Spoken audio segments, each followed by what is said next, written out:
What's up Sobat Wiskar semuanya, selamat datang di Wiskar Radio Podcast SMK Wisuda Karya Kudus. Tempat di mana para Sobat Wiskar semua ngobrolin cerita inspiratif dan tips sukses dari guru, alumni, bahkan siswa SMK Wisuda Karya Kudus yang siap bersaing di dunia kerja dan industri masa depan. Karena masa depanmu dimulai dari sekarang. Hai guys, aku Alik, and di kesempatan kali ini kita akan kedatangan tamu yang bener-bener spesial nih. For your information nih guys, bintang tamu kita kali ini didatangkan khusus dari Dubai hanya untuk berbincang bersama kita loh. Terlebih beliau ini merupakan salah satu alumni SMK Wisuda Karya Kudus, jurusan Teknik Audiovisual pada tahun 2012. So, without any further ado, let's give our warmest welcome to Pak Susanto. Bertepuk tangannya dong. Ya, selamat siang Bapak. Selamat datang di SMK Wisuda Karya Kudus. Boleh memperkenalkan diri terlebih dahulu? Oke. Baik, nama saya Susanto, sering dipanggil Coach Santo. Saya lahir di Kudus 24 Juli 1994. Saya tinggal di Kudusnya ikut orang tua di Desa Pengapon, cuman domisili saya sekarang tinggal di Kalimantan Timur, tepatnya di Kabupaten Pasir. Oke, untuk kesibukan Bapak akhir-akhir ini lagi sibuk ngerjain apa Pak? Atau bekerja di mana dan tugasnya sebagai apa? Kalau untuk akhir-akhir ini tetap masih sama. Saya kan ini kondisi lagi cuti, lagi break pasca kerja. Jadi saya kemarin habis dari Kalimantan bersama keluarga. Tanggal 16 Agustus nanti ini akan terbang lagi ke Uni Emirat Arab, ke Dubai. Seperti itu. Kalau keseharian ya seperti biasa, komunikasi dengan teman-teman, apa yang ada kendala pekerjaan atau apa, tetap masih komunikasi dengan saya seperti itu. Lewat handphone ya. Betul. Oke. Bapak ini kan dulu salah satu alumni di SMK Wisuda Karya Kudus pada tahun 2012 dan mengambil jurusan Teknik Audiovisual ya kan Pak? Itu alasan Bapak ambil jurusan tersebut apa sih Pak? Kalau untuk alasan sebenarnya saya dulu pengennya di teknik otomotif, tapi karena tidak keterima karena penuh kan, akhirnya dilarikan ke teknik audio video. Tapi bagi saya mau teknik apapun, intinya kita belajar dimanapun itu, insya Allah nanti knowledge-nya akan mengikuti seperti itu. Jadi alasan saya di teknik audio video ya seperti itu, tapi ya walaupun di teknik audio video kan saya bisa sampai sekarang seperti itu. Berarti memang dulunya itu masih awam ya, masih belum menguasai tentang teknik audio visual. Betul. Karena kan memang pilihan Bapak awalnya kan teknik otomotif. Betul. Oke. Dan pada waktu itu orang tua dukung nggak Pak? Kalau orang tua dukungnya emang di otomotif, karena saya kan aslinya senangnya di dunia otomotif, sering remote install engine atau bongkar pasang mesin seperti itu. Jadi ketika pas masuk teknik audio video, orang tua saya sih cuma pesan satu, apapun itu jalani dengan sungguh-sungguh, nanti pasti akan mengikuti hasilnya seperti itu. Betul. Terus dulu ketika Bapak masih menjadi siswa di SMK Wisuda Karya Kudus, apa sih Pak pengalaman yang paling berkesan sampai saat ini? Entah itu dari guru apa teman-teman Bapak? Kalau untuk hal berkesan, kebetulan saya ini akan aktivis. Saya organisasi OSIS, Pramuka, dan saya Paskibra juga, dan jadi wakil ketua organisasi di Purna Paskibra Indonesia. Hal yang paling berkesan ya ketika saya sekolah, ikut organisasi, jadi benar-benar saya memaksimalkan waktu di mana saya harus memprioritaskan yang mana, tapi tidak ketinggalan pelajaran seperti itu. Yang saya berkesan sampai sekarang ya ada salah satu teman saya ketika saya berorganisasi di Paskibra itu kan benar-benar mutlak meninggalkan sekolah, tapi saya punya teman yang support saya ketika pelajaran kurang atau apa, dia selalu komunikasi karena kebetulan dekat rumah, saya belajar bareng sama dia seperti itu. Oke, keren sekali. Berarti memang apa pada waktu itu ketika Bapak menjadi siswa memang disibukkan dengan kegiatan yang organisasi, sama Bapak juga berusaha untuk mengimbangi kegiatan akademik yang ada di kelas. Betul. Oke, kalau untuk guru yang paling berkenan Guru yang paling berkenan kalau ada 2 guru sih. Kalau untuk guru yang non jurusan, saya ke Pak Agus Setiawan karena sudah saya anggap orang tua saya sendiri. Kalau untuk guru untuk jurusan, sampai sekarang saya sama Pak Denny. Seperti itu. Dia bagi saya sebagai inspiratif saya. Beliau itu bagus, cerdas, sama sabarnya itu yang saya ingin belajar dari beliau untuk mendidik murid-muridnya menjadi yang terbaik seperti itu. Iya. Menurut Bapak nih, perbedaan yang paling menonjol dari pembelajaran ketika di generasi Bapak dan di generasi saya itu yang ada di Wisuda Karya Kudus apa Bapak? Kalau untuk masalah generasi sangat jauh beda, Mbak. Kalau di generasi saya kan memang di zaman dulu belum secara digitalisasi seperti ini. Sekarang adik-adik saya sekarang sudah dilengkapi dengan digitalisasi, dilengkapi dengan pelatihan skematik untuk teknik elektronika, disupport dengan PLC, apalagi sekarang ada mekatronika yang bikin robot. Untuk generasi sekarang memang sudah sangat bagus dan kalau dalam jujur dalam hati ya saya juga iri. Dulu saya kok nggak ada, sekarang ada. Cuman jangan sampai anak-anak yang sekarang ini kalah sama yang dulu yang belum ada digitalisasi seperti sekarang, seperti itu. Iya, mengerti. Terus untuk menurut Bapak, pengaruh yang diberikan SMK Wisuda Karya Kudus sehingga Bapak berada di titik seperti ini, itu memang berpengaruh besar atau tergantung dari pembawaan diri masing-masing Bapak? Yang sering saya sampaikan ketika saya jadi motivator di Kalimantan, bahkan di sekolahan saya sendiri, selalu yang saya katakan, saya ini tidak hebat, Mbak. Yang hebat itu adalah sekolah saya, guru-guru saya yang mendidik saya bisa seperti ini. Mungkin tanpa adanya guru saya atau sekolahan saya, mungkin saya tidak berada di posisi seperti ini, seperti itu. Jadi kalau ditanya pengaruh besarnya apa SMK Wisuda Karya, memang berpengaruh betul seperti itu. Apalagi di zaman saya itu SMK Wisuda Karya Kudus itu belum begitu terkenal kan, dan sekarang sudah terkenal. Saya ikut bahagia juga. Jadi saya harapannya itu anak-anak yang sekolah di Wisuda Karya Kudus itu bisa memberikan yang terbaik juga, dan lulusan SMK Wisuda Karya Kudus itu jadi yang terbaik untuk di Indonesia maupun di luar negeri seperti itu. Untuk pas waktu masa Bapak masih bersekolah di SMK Wisuda Karya Kudus, ketika Bapak kelas 12, apa sih cita-cita yang ada di dalam diri Bapak pada waktu itu? Kalau cita-cita waktu itu, kebetulan kan saya dulu orang aktivis Paskibra, cita-cita saya sama seperti teman-teman saya yang Paskibra, pengennya jadi tentara ya kan, tentara ini. Cuman saya punya impian, orang tua saya kan orang tua yang tidak mampu waktu dulu, Mbak. Kalau saya ikut tentara lagi, harus mengeluarkan uang lagi, sampai kapan saya akan membebani orang tua. Nah, di situ mulai saya berubah mindset ketika saya bertemu dengan ya alumni seperti saya yang kerja di pertambangan, dia cerita-cerita, akhirnya di situ saya berubah mindset saya harus lulus sekolah, harus kerja ini. Kalau bisa saya seperti beliau yang kerja di pertambangan. Alhamdulillah dengan niat saya, dengan etos kerja saya, alhamdulillah saya lulus. Sebelum lulus sekolah saya sudah keterima di PT Sabta Indra Sejati. Jadi sebelum pengumuman kelulusan saya sudah berangkat ke Bogor dan pendidikan dan ke Kalimantan seperti itu. Berarti itu ada seleksinya terlebih dahulu apa gimana Bapak? Ada, pasti semuanya namanya ikut rekrutmen pekerjaan, pasti semuanya ada seleksi seperti itu. Berarti sebelum Bapak lulus sudah dapat kerjaan karena sudah ikut seleksi dan lulus. Betul. Waktu pas pengumuman kelulusan itu aja saya sudah tidak ada di sini, saya sudah ada di Kalimantan ya. Oh, enggak ikut kelulusannya. Betul. Langsung kerja di Kalimantan. Betul. Nah, pada waktu Bapak pertama kali kerja di Kalimantan itu, di perusahaan itu, Bapak memegang jabatan atau pekerjaan yang bagaimana? Kalau untuk pertama kita lulusan sekolah kan pasti dikasih yang paling minimum kan. Minimum itu kan kebetulan saya program di BMC, Basic Mechanic Course. Saya diarahkan ke untuk mekanik atau teknisi. Saya mengikuti pendidikan selama 4 bulan kurang lebih.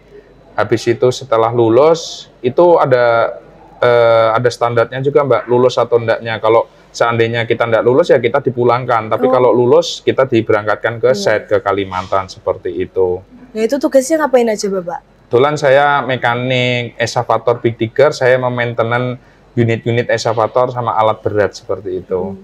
Nah ketika Bapak maintenance atau mengelola hal-hal tersebut pertama kali, Bapak ada rasa gugup atau nervous gak Pak pada waktu itu? Pastinya ada Mbak, karena kan kebetulan basic saya teknik audio video. Saya ketemu waktu pas pendidikan itu rata-rata kan ditanyanya seputar teknik mesin, teknik otomotif, sedangkan di situ saya tidak punya bekal di teknik basicnya itu. Jadi mau tidak mau ya saya di situ etos kerja lagi. Gimana saya bisa mumpuni untuk mengikuti apa yang distandarkan sama perusahaan. Di situ saya belajar. Intinya satu, kalau kita belajar insya Allah itu bisa. Orang lain aja bisa, kenapa saya tidak? Itu yang selalu saya jadi patokan seperti itu. Pada waktu Bapak bekerja, ada nggak sih Pak kejadian yang darurat? Dan gimana Bapak cara menangani hal tersebut pada waktu itu? Ini kejadian darurat dalam konteks hal apa dulu ini? Waktu bekerja di lapangan. Kalau untuk bekerja di pertambangan itu semuanya itu sangat riskan. Memang kita kan harus bertemu dengan unit-unit besar alat berat itu, heavy equipment-nya, dump truck itu kan besar betul itu, yang truknya yang gede itu, eskavator yang gede. Kalau kondisi darurat itu pasti selalu ada, apalagi ketika saya sudah jadi foreman, anggota saya ada yang insiden dan jarinya diamputasi 2, itu pun saya sampai sekarang masih trauma bagaimana melihat kondisinya seperti itu. Kalau untuk masalah pekerjaan dimanapun berada, saya yakin pasti ada namanya untuk rest injury, itu pasti ada seperti itu.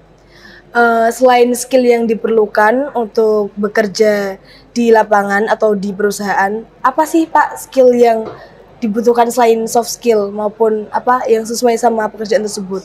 Kalau untuk skill, selain untuk hard skillnya, untuk soft skillnya yang pasti kita harus pertama kita harus pinter public speak. Karena apa? Ketika kita sebagai mekanik, kita dikasih tanggung jawab sama atasan kita, kalau kita tidak punya public speak yang bagus, kita mau menjelaskan ke atasan kita atau ke bos kita, mungkin kan akan bingung, akan ribet seperti itu. Tapi kalau kita punya public speak yang bagus, kita menceritakan atau memberikan kronologinya, memberikan alur cerita pekerjaan itu, mungkin atasan kita akan menyukainya seperti itu. Berarti selain skill yang kita miliki yang sesuai sama perusahaan yang kita tuju, kita harus punya soft skill seperti public speaking dan cara menyampaikan pendapat yang kita punya. Jadi kalau untuk selama Bapak bekerja di industri, posisi apa saja yang pernah Bapak rasakan?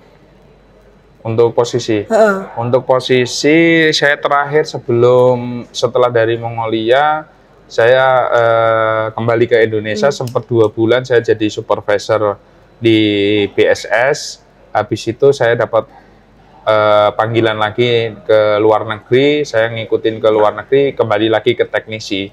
Intinya kan sekarang bukan masalah jabatan Mbak, yang penting adalah bagaimana kita bisa memberikan hasil atau nominal yang baik untuk keluarga kita. Seperti itu. Terus untuk pertama kali Bapak berpikiran untuk keluar negeri mencari pengalaman, itu pada waktu apa Bapak? Waktu itu kebetulan kan waktu zaman COVID.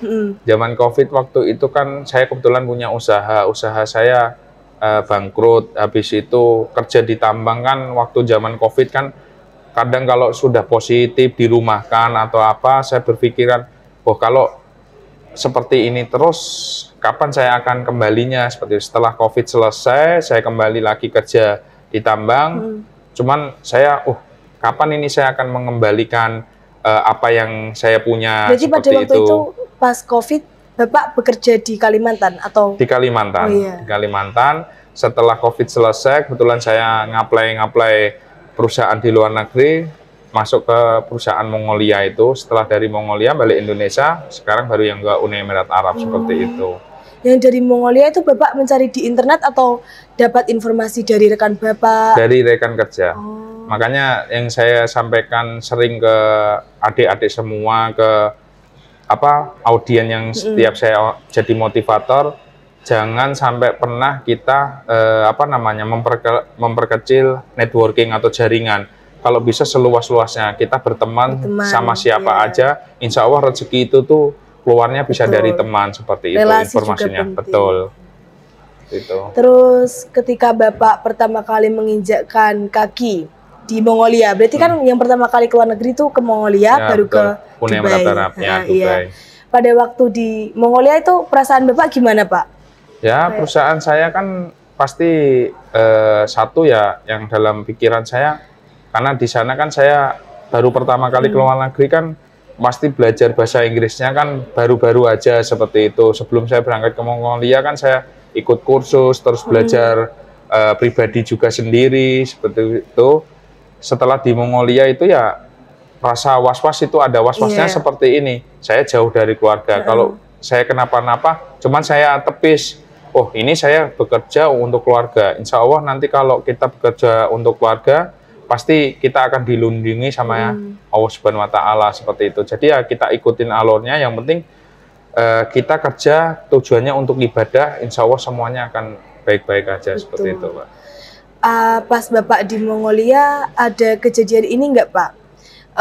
Kayak kan perbedaan komunikasi, ada sedikit salah komunikasi. Penduduk lokal di Mongolia itu nggak bisa bahasa Inggris, jadi mereka itu pakai bahasa lokalnya mereka. Jadi ada beberapa yang bisa, ada yang enggak, seperti itu. Jadi ketika saya kerja di Mongolia itu emang justru kesusahannya di bahasa karena mereka nggak bisa bahasa Inggris, seperti itu. Beda dengan saya yang di Uni Emirat Arab. Sekarang kan di Uni Emirat Arab saya kan bukan di pertambangan, saya di minyak. Jadi saya di tengah laut pakai kapal seperti itu. Jadi kalau waktu di Mongolia itu memang sangat-sangat susah untuk bahasa seperti. Tapi alhamdulillah di Mongolia sekarang kan sudah mayoritas banyak orang Indonesia yang kerja di sana. Jadi ya komunikasinya bahasa Indonesia. Beda dengan di Uni Emirat Arab, ini banyak negara. Jadi semua setiap hari-hari ya pakainya bahasa Inggris seperti itu. Terus cara Bapak menangani pada saat di Mongolia yang awal-awal itu bagaimana, Bapak? Yang menangani ya kita sama seperti yang saya sampaikan tadi, belajar. Jadi dia ngomong apa bahasa lokalnya, saya nanya sama teman, maksudnya senior-senior yang udah lama di sana, ini artinya apa? Oh ini, ya saya sedikit belajar bahasa lokal, saya bisa mengikuti alurnya mereka seperti itu. Kalau dari segi budaya kerja, terus teknologi pada saat di perusahaan, yang di Mongolia sama di Indonesia ada perbedaan atau tidak? Pasti masalah kultur itu pasti sangat berbeda jauh, Pak. Kalau untuk masalah pekerjaan, kalau pekerjaan untuk maintenance unit itu kurang lebih sama aja. Hampir sama sih, hampir dalam persenan itu hampir 99% sama. Kalau masalah safety atau apa, emang jauh beda banget. Bagusan di Indonesia seperti itu. Cuman saya herannya kalau di negara luar negeri itu, walaupun mereka kerjanya tidak safety, tapi untuk resiko insidennya itu sangat kecil daripada di Indonesia seperti itu. Kalau untuk teknologinya, Bapak? Kalau teknologinya sangat jauh bagusan di Indonesia seperti itu. Bagus di Indonesia karena di Indonesia sekarang kan mereka ngikut di digitalisasi 5.0 kan atau 5.0 seperti itu. Kalau untuk di Uni Emirat Arab sudah kurang lebih kayak di Indonesia, malah lebih bagus di sana sih seperti itu untuk digitalisasinya seperti itu. Dengar-dengar Bapak ini pernah orang yang bisa seperti itu, jadi mau tidak mau saya yang jadi plannernya seperti itu. Di situ saya jadwalkan kapan unitnya itu diperbaiki, kapan unitnya itu akan dicek, kapan unitnya akan beroperasi. Terus kalau emang ada perbaikan, butuh budgetnya berapa, itu semuanya saya yang ngatur seperti itu. Seperti menjadwalkan gitu ya, betul. Pak? Oke. Terus Bapak kan habis bekerja di Mongolia, pindah ke Indonesia sekitar 2 bulan, pulang baru ke Uni Emirat Arab sekarang. Itu perjalanannya gimana, Bapak? Perjalanan gimana maksudnya? Maksudnya kan dari Mongolia, terus kok bisa dapat apa? Karena kerja di Arab gitu. Karena waktu itu di Mongolia sedang lagi ada masalah pajak sama kayak di negara kita di Indonesia. Jadi waktu itu saya memutuskan ya sudahlah, saya pulang aja daripada saya dipotong pajak besar, dapat penghasilannya kurang lebih aja saya pulang. Ketika saya sudah pulang, saya nggak kepikiran lagi mau berangkat ke luar negeri karena saya sudah dapat jabatan jadi supervisor kan. Saya pengen, sudahlah saya pengen berkarir aja jadi supervisor. Ya siapa tahu nanti bisa lebih tinggi dan bisa bantu orang-orang masuk ke perusahaan saya bilang seperti itu dalam diri saya. Tapi Allah berkata lain, ada panggilan dari Uni Emirat Arab dengan gaji yang lumayan. Akhirnya sudahlah saya ke sana aja dulu karena saya pengen ada yang ditargetkan saya sama istri untuk beberapa tahun ke depan. Makanya saya memilih untuk berangkat ke luar negeri lagi seperti itu. Pada waktu itu informasi yang lowongan kerja dari Arab Bapak dapatkan dari? Kebetulan sekarang kan untuk dunia kerja kan ada LinkedIn. Nah, saya di situ kan bikin profil LinkedIn, semua jaringan dunia kan ada di situ. Jadi CV saya kan ada di situ, banyak perusahaan-perusahaan atau banyak HR yang melihat CV saya, mungkin beliau suka dengan saya, dengan CV saya ditelepon, saya interview dan saya berangkat ke sana seperti itu. Jadi dari sananya yang betul. Sejauh ini ketika Bapak berkarir di dunia industri, siapa sih orang yang menginspirasi Bapak sehingga berada di titik seperti ini? Orang yang menginspirasi saya yang pertama ya waktu itu kan yang saya ceritakan tadi ada alumni yang datang, tapi waktu itu beliau adalah operator yang menginspirasi saya untuk jadi seorang teknisi ini ya, kemungkinan besar dari keluarga saya. Ada om saya yang jadi trainer di heavy equipment, dia sangat pintar, sangat mumpuni ini, makanya saya, aku harus bisa seperti dia. Dia aja bisa, kenapa saya tidak bisa seperti itu. Di tengah kepadatan kegiatan Bapak nih ya, ada nggak hobi atau kegiatan lain yang biasanya buat menghibur diri Bapak ketika jenuh saat bekerja? Kalau hobi, saya selalu dari dulu kan saya kebetulan kan saya pemain sepak bola, Mbak. Dulu saya juga ikut sepak bola bela sekolah Wiskar. Habis itu zaman saya dulu namanya ada Tarkam yang antar desa itu. Nah, kebetulan waktu pas saya di Kalimantan, saya disupport full sama perusahaan saya. Saya disekolahkan jadi pelatih bola, saya dapat lisensi, dapat sertifikasi sampai ke level AFC. Saya pegang Kota Tabalong, Kota Balangan jadi untuk Liga 3. Alhamdulillah perusahaan saya mensupport full. Hobi saya yaitu sepak bola, menjadi pelatih, karena kebetulan saya sekarang udah di luar negeri ya, saya tidak bisa menjalankan itu semua seperti itu. Saya sempat yang tadi saya sebutkan, saya punya usaha sekolah sepak bola, karena berhubung waktu itu COVID, jadi tidak bisa berinteraksi ini akhirnya tidak ada pemasukan ini collab akhirnya seperti itu. Karena saya kerjasama dengan salah satu klub yang ada di Kalimantan, yaitu Barito Putra. Saya ikut kerjasama sama mereka, join. Saya 70% ngirim ke Barito Putra, 30%-nya income buat saya seperti itu. Berarti Bapak masih bekerja di yang PT Kalimantan, tapi Bapak selingi juga buat melatih. Betul, iya. Tapi pernah nggak sih Pak, Bapak ngerasa capek dan ada kayak niatan untuk berhenti bekerja gitu?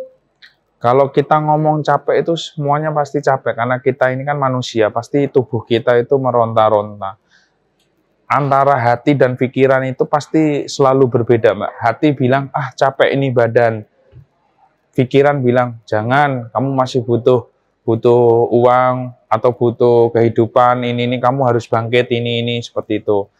Ya, saya sama seperti manusia yang lainnya, Mbak. Kadang saya benar-benar capek, benar-benar sampai kapan saya seperti ini. Cuman di situ saya bawa sholat, bawa ini buat tenang. Kadang saya ngambil cuti 2 hari atau 3 hari izin seperti itu buat ngambil ketenangan, berpikir ulang kembali ini, akhirnya ya kembali lagi seperti itu. Kalau ngomong masalah capek, tidak ada yang nggak capek seperti itu. Semua kalangan itu aktivis atau apa, pekerjaan apapun itu semuanya capek seperti itu. Cuman ya dari kita sendiri, kalau kita ngikutin ego kita, udah kita stop kerja aja, terus siapa yang mau menghidupin kita kalau enggak diri kita sendiri seperti itu. Terus ketika Bapak bekerja di PT tadi yang di Kalimantan, kan Bapak juga menyelingi yang melatih sepak bola. Itu cara Bapak memanage waktunya gimana, Pak? Nah, kebetulan kan tadi saya sampaikan sudah manajemen itu mensupport full saya 100%.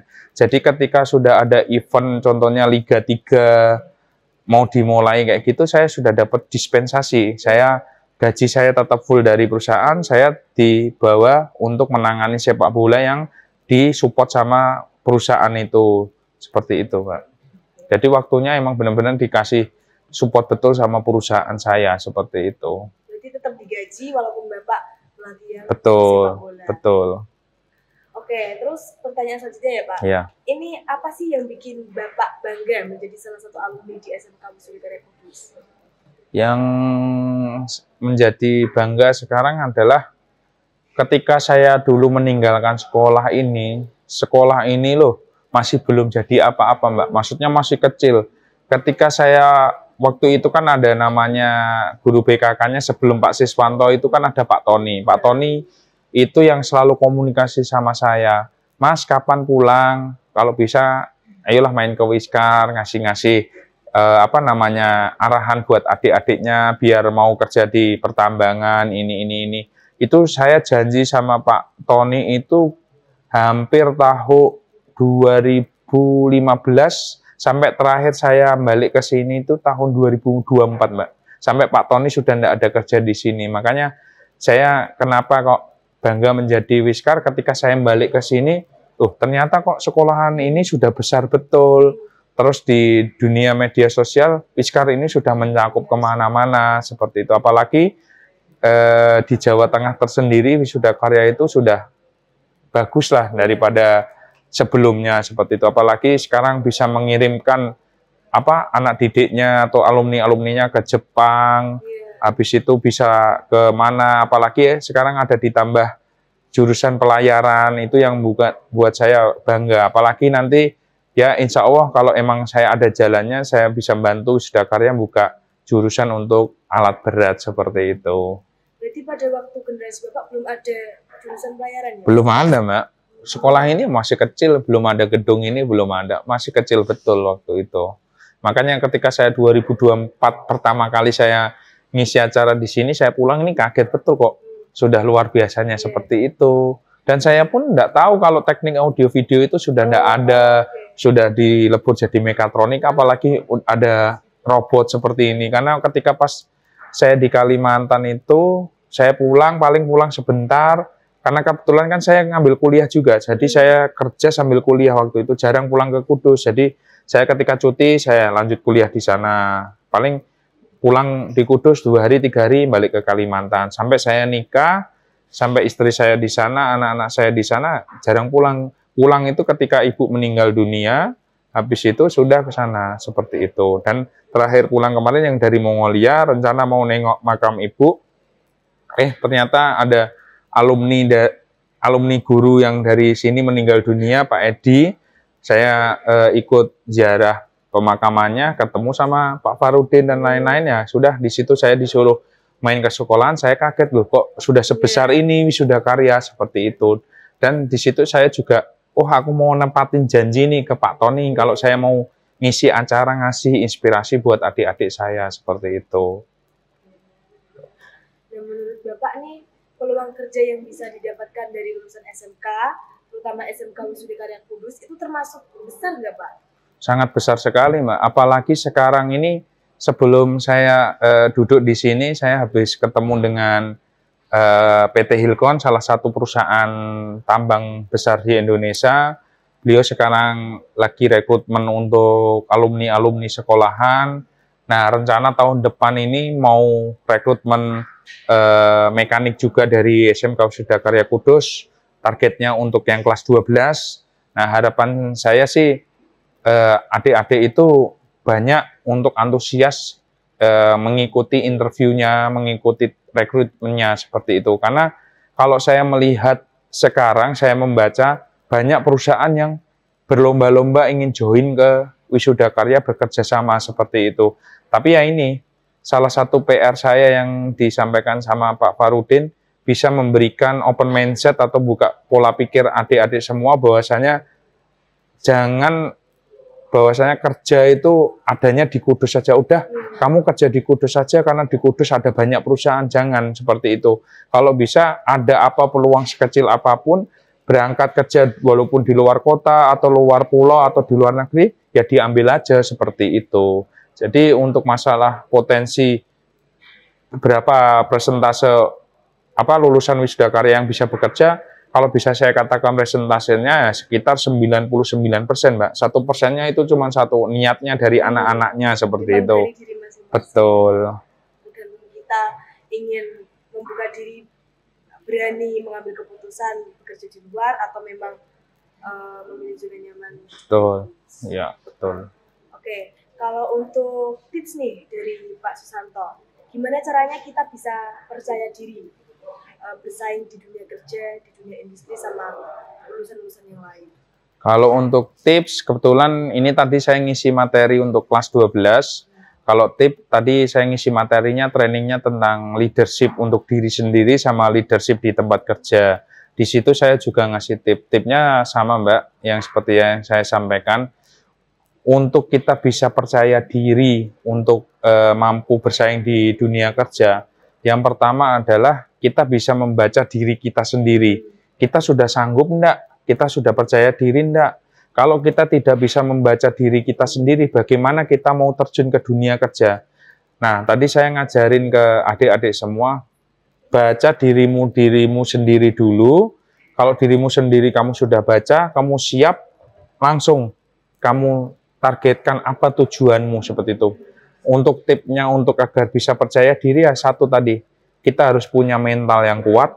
Yang kedua, disiplin. Yang ketiga, tanggung jawab. Yang keempat, yang tadi, jujur. Kalau dari 4 pilar ini kita sinergikan, insya Allah percaya diri dalam diri kita itu akan tumbuh sendiri seperti itu. Untuk masalah mental kuat kan tergantung dari kitanya. Kita mau membangun mental atau enggak. Kalau disiplin, kita sudah disiplin belum? Makanya tadi saya sampaikan, baca dirimu sendiri. Dari 4 pilar ini kalian sudah punya atau belum di dalam diri kalian sendiri seperti itu. Kali ini saya mau challenge Pak Susanto nih, untuk menyebutkan 5 kata yang mewakili diri Bapak dari perjalanan karir Bapak dari dulu sampai ada di titik ini. 5 kata. 5 kata. Iya. 5 kata maksudnya yang ada dalam diri saya sendiri. Yang mewakili perjalanan karir Bapak. 5 kata. Yang pertama berani. Ya, berani. Tanpa adanya berani, kita nggak bakal bisa melangkah kemana-mana. Terus yang kedua adalah disiplin. Kita kalau sudah berani, tanpa didasari disiplin, percuma. Sudah berani melangkah, tapi ujung-ujungnya kita tidak disiplin, kita akan kembali lagi ke belakang lagi. Habis itu yang setelah disiplin adalah tanggung jawab. Ketika kita sudah disiplin, ya tanggung jawabnya apa? Apa yang dikasih sama tugasnya dari atasan kita atau dari bos kita siap bertanggung jawab. Maksudnya ketika kita dikasih tanggung jawab, ya itu yang dijaga seperti itu. Yang keempat, kepercayaan. Nah ini yang paling penting. Kalau kita sudah dikasih kepercayaan, jangan sampai kita lalaikan seperti itu. Saya sudah keliling-keliling perusahaan, yang selalu saya jaga ya kepercayaan itu. Buat apa? Ketika kita punya relasi, punya jaringan, kalau kita dipercaya, walaupun kamu dimanapun, kalau masih nomormu aktif, pasti akan ditelepon, seperti itu. Yang kelima, yaitu jujur. Kalau kita sudah dipercaya, habis itu kita selingin dengan kejujuran. Kalau kita memang tidak bisa, ya kita tolak dengan baik-baik. Kalau kita bisa, ya kita terima dengan baik-baik, seperti itu. Itu, Mbak. Kalau untuk pesan nih Pak, pesan buat Pak Susanto untuk adik-adik di SMK Wisuda Karya Kudus yang punya mimpi untuk bekerja di luar negeri, seperti apa Pak? Bisa disampaikan? Kalau untuk pesannya, kalau untuk bekerja di luar negeri, satu, kalau untuk masih kelas 1 atau kelas 10 ya, kelas 10, ya kalau ada pelajaran bahasa Inggris jangan disepelekan, seperti itu. Karena di luar negeri itu bahasa yang paling umum itu adalah bahasa Inggris, seperti itu. Jadi waktu zaman saya mungkin dulu kan bahasa Inggris masih diabaikan, seperti itu. Nah, walau sekarang ini kan sudah bisa dikatakan adalah harus Makanya tinggal anaknya aja punya niat untuk belajar atau enggak. Itu yang pertama, belajar bahasa Inggris. Yang kedua, pegang kuat, erat, masalah basic knowledge. Jadi apa jurusanmu, contohnya otomotif, ya pegang basic knowledge-nya otomotif tentang masalah mesin, tentang masalah gimana caranya memaintenance, seperti itu. Begitupun dengan TEI, dengan mesin, pegang benar-benar basic knowledge-nya, seperti itu. Dua itu aja dipegang, insya Allah kerja di luar negeri bisa mumpuni, seperti itu, Mbak. Relasi juga. Iya, seperti itu. Kalau misal Bapak ada kesempatan nih buat apa ya, kembali ke masa SMK, apa sih yang pengen Bapak rubah dari diri Bapak? Kalau untuk saya diberikan kesempatan untuk kembali ke SMK di zaman dulu atau zaman sekarang? Zamannya Bapak. Ada di zaman dulu. Bapak, ada yang zaman sekarang. Yang kalau diberikan kesempatan di zaman dulu, yang ingin saya rubah ya, saya tidak ingin menyia-nyiakan waktu saya di jurusan saya, karena kebetulan kan waktu itu saya jadi aktivis penuh. Jadi di jurusan ini sangat benar-benar ketinggalan, walaupun saya mengikuti tapi nggak begitu full mengikutin seperti itu. Yang ingin saya diberi kesempatan balik ya, saya benar-benar ingin jadi seorang siswa yang benar-benar mumpuni di jurusan, plus saya bisa membagi waktu untuk di aktivis, itu aja. Seperti itu. Kalau semisal Bapak berada di generasi saya nih, kalau apa yang ingin Bapak lakukan?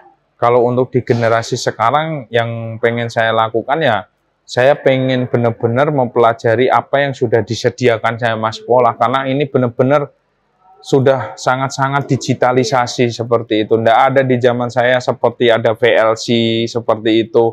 Dulu VLC itu masih satu, masih disambung kabel, harus bergantian. Sekarang anak-anak sudah dapat skematik, pneumatik, skematik hidrolik dengan langsung nyolok ini nanti hidup sendiri seperti itu. Di zaman sekarang, di zaman saya belum ada sama sekali seperti itu. Kalau pesan saya buat adik-adik yang di zaman sekarang, dengan adanya modern sekarang, disupport dengan digitalisasi, disupport dengan berbagai macam pembelajaran yang luar biasa, ya dimaksimalkan betul-betul seperti itu. Jangan sampai di zaman saya dulu banyak orang sukses, di zaman sekarang malah turun drastis seperti itu. Terakhir nih ya Pak, ya. Bapak minta tolong berikan motivasi kepada adik-adik yang ada di SMK Wisuda Karya Kudus supaya membuka pikirannya agar berani untuk memulai dan berani mengambil resiko bekerja di luar. Kalau yang selalu saya ucapkan untuk memotivasi adik-adik semuanya, satu aja kalimat saya, Mbak. Money is not everything, but everything need money, ya. Uang bukan segalanya, tapi segalanya butuh uang. Di zaman sekarang, tanpa adanya uang, kalian bukan apa-apa, seperti itu.